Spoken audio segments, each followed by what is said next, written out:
इतनी गर्मी में चला रहे हो मुझे तुम दोनों। आइंदा तुम्हारे साथ नहीं आऊंगी। फौरन मुझे उठा कर ले आए, चेंज भी करने का मौका नहीं दिया।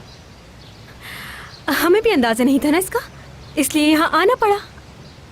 तुम्हें कैसे पता कि कुछ हुआ है? कुछ हुआ है? क्या मतलब हुआ इसका?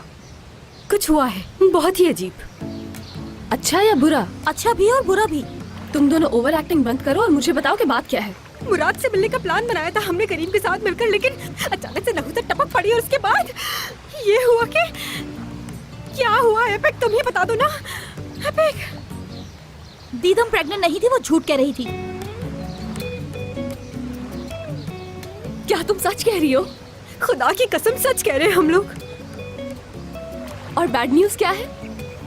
वो ये है कि हमारे पास कोई सबूत नहीं है, ये सब खेल है उसका।